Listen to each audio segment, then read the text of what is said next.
In this video, I'm going to show you how I increased my clients' conversions and leads by 101% in 5 minutes and decreased the window shoppers and wasters by 100% in the same time.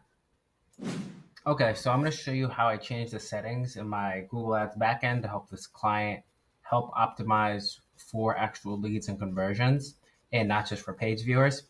So a big issue that a lot of people do is this little tool here where it says primary, or it can say secondary conversion actions.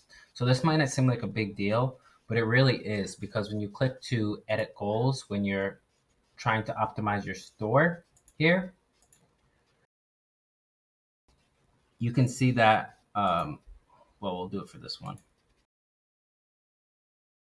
You can see that you can optimize or make something primary or secondary, and that changes whether or not Google will use this as an observation audience, like you wanting to see people that view a certain page or read a blog or are on a page for a certain amount of time. You don't want to use that as an observation because you don't want Google to get those window shoppers, but you do want Google to optimize for people actually buying or becoming leads for your business and ultimately getting you the most value possible. And you want Google to get more of those people to optimize towards, and not people that are just going on your site and staying there for a long time. So you can see here, this client had multiple primary actions that were just page views. So what I did was I switched them all to secondary so Google would stop attributing them as actual conversions and giving them value, which skewed the algorithm to essentially optimize for more and more of these people.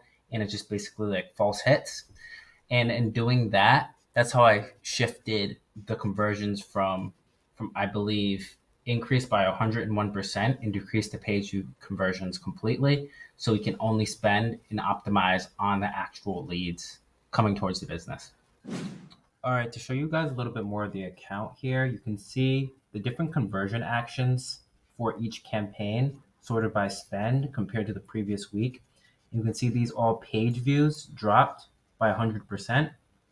And you can see the thank you actual conversion that they want increased by 200% for some campaigns. Other campaigns took a little bit more for the page views to drop off. And you saw the fluctuation in conversions because Google has to relearn who the conversion person is, because each click is unique. And the more false hits you really give it with page views as primary and not observation, or any action that you don't want Google to optimize towards, it could be add to carts and stuff like that for your e-commerce store. I wouldn't necessarily recommend it. It's better to just get more converters that have bigger add to cart average order values. You can see a few other campaigns here had a few thank yous. Yeah, you can just see the increases were crazy, 700% for this campaign. Yeah, so you can just see the big change, just changing your settings can be, especially when you have a high spend campaign like this, spending about like $100,000 per month. You can see big swings and differences by doing stuff like this.